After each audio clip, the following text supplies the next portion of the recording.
Bonjour à tous les amis, c'est Stal, j'espère que vous allez bien. Nous sommes aujourd'hui sur The Division 2 pour un build support monstrueux. Un build qui vous fera devenir un demi-dieu aux yeux de vos coéquipiers, tant ce build support est puissant. Ce build support est construit autour d'un gearset totalement dingue, mais que vous n'avez sans doute jamais vu configuré de la sorte. Vos amis DPS vont vous adorer et ne pourront plus se passer de vous. Je vous montre ce petit bijou juste après l'intro. Let's go.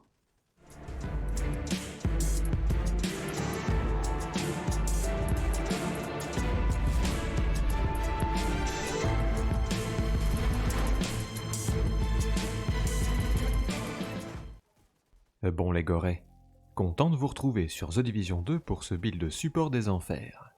Ce build va vous permettre de booster de manière considérable les dégâts de vos coéquipiers, de contrôler les ennemis si besoin, ainsi que de soigner vos alliés. Oui, ce build support est aussi un build healer.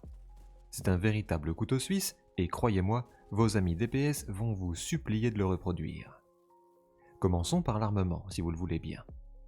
J'ai équipé, en guise d'arme principale, le fusil à pompe nommé Gaucher, pour son talent coup de massue parfait, qui augmente, comme vous le savez, les dégâts à la protection de 20% et réduit la vitesse de déplacement des ennemis lorsque ceux-ci sont touchés par une grenade. En gros, infliger des dégâts de grenade à l'ennemi le marque. Se trouve alors sur lui un petit logo de marteau, et quand ce logo est présent, l'ennemi en question subit des dégâts accrus et est ralenti. Sur le talent, c'est noté que ça n'affecte que l'auteur de la marque, mais en réalité, ça s'applique aussi au groupe, et donc à vos coéquipiers comme vous pouvez le voir dans les images. Sans buff, notre ami tape à environ 768 000, en critique dans la tête, et avec le buff, il atteint les 922 000 dans les mêmes conditions. Que ça soit au stand de tir ou en mission, ça fonctionne. De quoi ravir les DPS.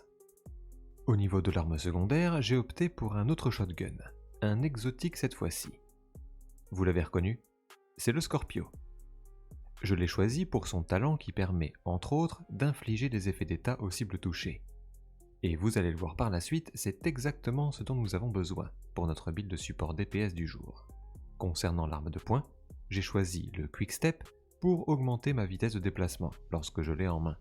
Mais honnêtement, vous pouvez équiper ce que bon vous semble ici. Avant de continuer, je tiens à vous signaler que je suis maintenant sur TikTok. J'y poste des formats courts, des teasers et autres trucs sympas, donc si vous voulez me soutenir, je vous invite à aller me follow là-bas.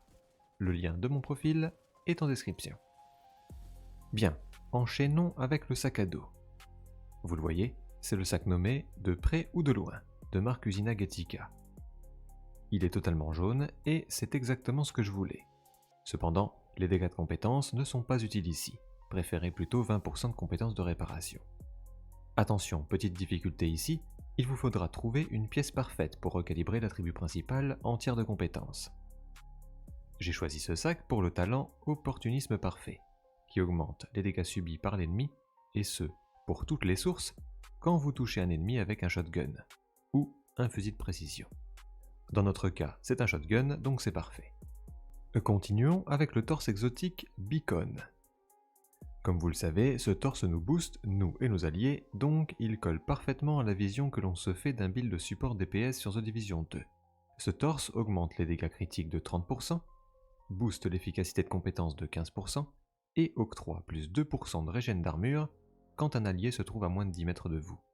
Ça fonctionne aussi en mode solo, mais c'est pas du tout le but ici. Le torse est full rouge et j'ai mis un mode de réparation pour booster la puissance de mes soins. Passons maintenant aux autres pièces de ce build de support. Build healer, build demi-dieu, appelez ça comme vous voulez les gorées. Ces pièces sont toutes issues d'un gearset totalement monstrueux, à savoir le gearset Ongoing Directive. Et oui les amis, l'Ongoing Directive. Le gearset autrefois éclaté au sol est aujourd'hui devenu un pur banger. En plus de nous apporter plus 15% d'effet d'état et plus 30% de vitesse de rechargement, ce gearset nous offre un talent appelé Règle d'engagement. Celui-ci applique une marque aux ennemis touchés par un effet d'état, lorsque vous leur tirez dessus. Dès que vous tuez l'ennemi en question, vous recevez un chargeur entier de munitions à pointe creuse pour votre arme active, donc celle que vous avez en main. Mais ce n'est pas tout, Vos coéquipiers aussi reçoivent ces balles à hauteur d'un demi-chargeur. Enfin, ces munitions augmentent les dégâts d'armes de 20% et infligent un saignement, donc un effet d'état. En gros, c'est sans fin. Si vous vous y prenez bien, vous pouvez tirer constamment avec de telles munitions et booster votre groupe en continu. J'ai donc équipé 4 pièces de ce gear set, toutes avec la même configuration, à savoir full jaune. J'ai équipé le masque, les gants, les genouillères et le holster. L'attribut compétence de réparation augmente la puissance de mes soins, donc c'est vraiment pas mal dans les hautes difficultés de The Division 2, aussi bien en légendaire qu'en escalade. Au niveau des compétences, j'ai opté pour l'abri intelligent de précision. Étant donné que j'ai la spécialisation technicien, j'atteins le tiers 6 de compétences. À ce niveau, mon abri donne plus 90% de maniement d'armes et plus 41% de dégâts sur cible non abritée, à quiconque se trouve dans son rayon. Je ne sais pas si vous vous rendez compte de la folie du truc, les amis. Enfin, j'ai opté pour la ruche de soins pour healer mes coéquipiers. De plus, à partir du tiers 6 d'escalade, nos agents subissent une électrocution lorsqu'ils sont immobiles trop longtemps. Ce malus peut être contré en utilisant la spécialisation technicien et son atout champ de Faraday, qui protège de l'électrocution et de la désactivation les alliés se trouvant à moins de 5 mètres d'une compétence. En plaçant comme il se doit votre ruche, vous pouvez protéger vos collègues sans aucun souci, et ainsi leur permettre de déployer leur plein potentiel de DPS. Alors les gorés, que pensez-vous de ce build de support sur The Division 2 ? Avez-vous déjà toutes les pièces dans votre réserve ? Dites-le moi en commentaire, je me ferai un plaisir de vous répondre comme d'habitude.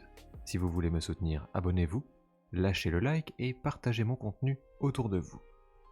Si vous voulez aller encore plus loin et débloquer plus de 30 vidéos inédites, cliquez sur le bouton rejoindre et laissez-vous guider. Allez, sur ce, je vous laisse, je vous donne rendez-vous très vite pour de nouvelles vidéos sur The Division 2. En attendant, vous le savez, portez-vous bien. Ciao.